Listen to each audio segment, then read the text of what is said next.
Salam sejahtera saudara-saudara yang terkasih dalam Tuhan Yesus Kristus. Hari ini dalam doa kita bersama keluarga, saya mengajak membaca ayatnya cukup panjang ya, dari Kejadian 8 ayat 1 sampai 19. Biasanya hanya 1-2 ayat, tapi kali ini saya mengajak 19 ayat saudara-saudara untuk melihat bagaimana kehidupan Nuh menghadapi air bah yang lama mengepung kehidupannya dan keluarganya ya. Kejadian 8 ayat 1 sampai 19. Maka Allah mengingat Nuh dan segala binatang liar dan segala ternak yang bersama-sama dengan dia di dalam bahtera itu. Dan Allah membuat angin menghembus melalui bumi sehingga air itu turun. Ditutuplah mata-mata air samudra raya serta tingkap-tingkap di langit, dan berhentilah hujan lebat dari langit. Dan makin surutlah air itu dari muka bumi. Demikianlah berkurang air itu sesudah 150 hari. Dalam bulan yang ketujuh, pada hari yang ke-17 bulan itu, terkandaslah bahtera itu pada pegunungan Ararat. Sampai bulan yang ke-10 makin berkuranglah air itu. Dalam bulan yang ke-10 pada tanggal 1 bulan itu tampaklah puncak-puncak gunung. Sesudah lewat 40 hari maka Nuh membuka tingkap yang dibuatnya pada bahtera itu. Lalu ia melepaskan seekor burung gagak, dan burung itu terbang pulang pergi sampai air itu menjadi kering dari atas bumi. Kemudian dilepaskannya seekor burung merpati untuk melihat apakah air itu telah berkurang dari muka bumi. Tetapi burung merpati itu tidak mendapat tempat tumpuan kakinya, dan pulanglah ia kembali mendapatkan Nuh ke dalam bahtera itu, karena di seluruh bumi masih ada air.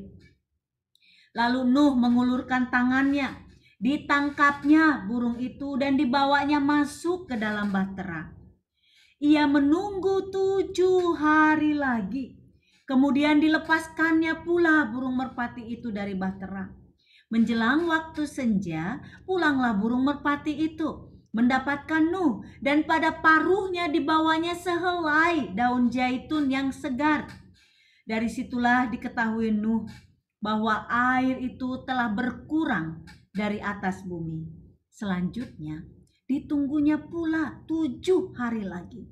Kemudian dilepaskannya burung merpati itu, tetapi burung itu tidak kembali lagi kepadanya.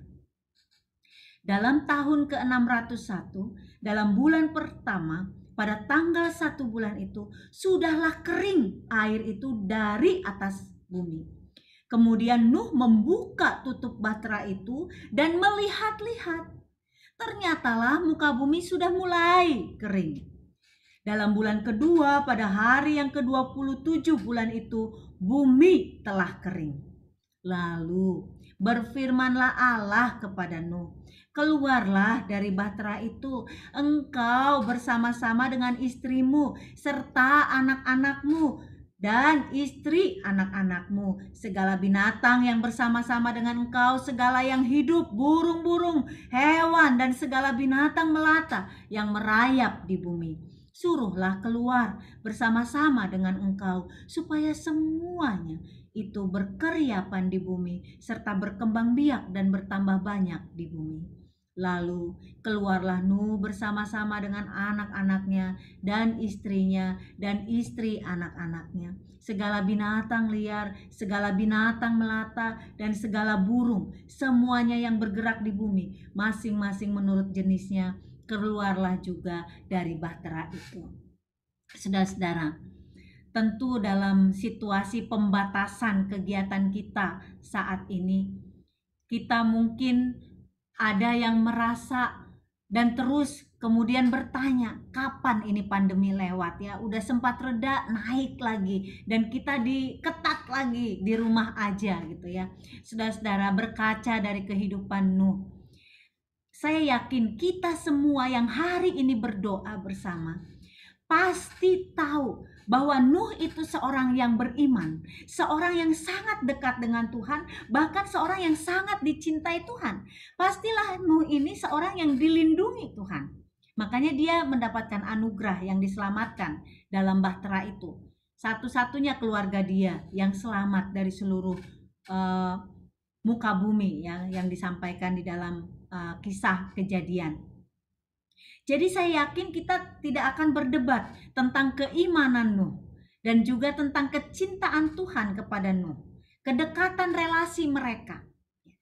Tetapi kita lihat ketika menghadapi sebuah bencana, sebuah situasi yang sangat menghantam bumi, ya, seperti kalau kita sekarang pandemi corona ini, Nuh bukan seorang yang beriman fatal. Dia bukan seorang yang mau mencobai Tuhan. Bahkan bukan seorang yang mungkin ada yang sedang viral yang mengatakan kita ini terlalu takut dengan corona, ya. Betul bahwa Nuh tidak takut dengan air bah. Nuh bukan takut kepada air bah itu, tetapi dia itu memakai logikanya, pikirannya untuk menghargai kehidupan yang Tuhan sudah anugerahkan pada dia. Jadi ketika air masih banyak, dia nggak ngejemplungin diri sendiri ke air itu dan mengatakan Tuhan ada di air bah, Tuhan pasti menolongku. Tidak, saudara-saudara. Dia bahkan bertahap, bahkan ketika puncak gunung udah kelihatan dia masih menunggu. Ketika air sudah mulai mengering dan si burung gagak tidak kembali, dia juga masih menunggu. Ketika gagak nggak kembali, pulang pergi dia kelalang keliling gitu ya, terbang ke sana kemari, yang kemudian dengan pikirannya dia kirim untuk ngetes ya, tes the waternya Nuh itu adalah merpati. Dan ketika merpati kembali berarti merpati nggak punya tempat nih buat kakinya, berarti air masih cukup tinggi.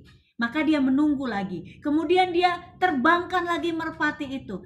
Ketika merpati pulang dengan sehelai daun zaitun, dia juga masih tunggu. Sampai betul-betul dia membuka, melihat-lihat ya, dia nggak langsung membuka terus, wah udah kelihatan tanahnya, gunungnya sudah kelihatan, kita bisa turun segera. Tidak, dia begitu sabar. Bahkan setelah lama di dalam bahtera itu, saudara-saudara, kita masih mending ya, masih pergi ke minimarket, masih bisa olahraga, masih bisa menjemur diri sendiri gitu ya, di luar, di tempat di luar rumah, walaupun harus tetap jaga jarak dan tidak berkerumun. Kita masih bisa begitu. Nuh itu sama sekali, saudara-saudara, dia betul-betul pemandangan dia adalah air. Dan dia ada di bahtera itu. Bayangkan gelapnya seperti apa juga, hujan terus ya. Air naik menutupi semua. Dia cuma ada di bahtera itu bermain-main dengan binatang-binatang ya, saudara-saudara. Kalau dia bermain-main ya. Atau ngobrol hanya dengan keluarga, betul-betul seperti kita sebenarnya kalau dalam kapasitas yang jauh lebih sangat kecil ya, tapi kita sama kan, jadi lebih bercengkrama dengan keluarga, lebih saling mengenal satu sama lain. Setelah 2 tahun lebih kita dikurung di rumah saja, supaya kita ternyata boleh menikmati waktu bersama keluarga. Jadi kita bisa melihat iman itu tidak dipertentangkan dengan logika, dengan pikiran, dengan strategi bertahan hidup. Termasuk juga dalam pandemi ini. Kalau ada yang bilang jangan takut dengan corona, kita punya Tuhan Yesus, lebih baik takut pada Allah, pada Tuhan. Sebenarnya itu cara beriman yang salah. Tuhan memberi kita akal dan mencintai Tuhan dan kehidupan ini. Tuhan ingin kita memakai akal yang Tuhan anugerahkan. Jadi akal diberikan Tuhan itu nggak cuma hiasan ya, nggak cuma aksesoris, tapi untuk kita manfaatkan di dalam kehidupan ini. Saudara-saudara, semoga kita tetap bersabar untuk melihat-lihat kondisi. Kalau sekiranya memang corona ini masih sangat mengganas, baiklah dengan tetap menjaga sukacita kita kembali di rumah aja dan taat prokes ya, supaya pandemi ini cepat lewat. Semuanya ada di dalam peran kita juga di dalamnya. Apakah kita ini bisa kembali taat, memegang lagi apa yang kita tahu sebagai sebuah hal yang baik untuk dunia kita saat ini. Tuhan memberkati kita di dalam masa-masa di rumah aja ini, dan Tuhan yang akan menolong kita keluar dari pandemi ini, sebagaimana Tuhan juga mengingat dan menolong Nuh untuk boleh keluar dari bahteranya dan menikmati bumi lagi seperti dulu. Tuhan memberkati kita semua. Amin.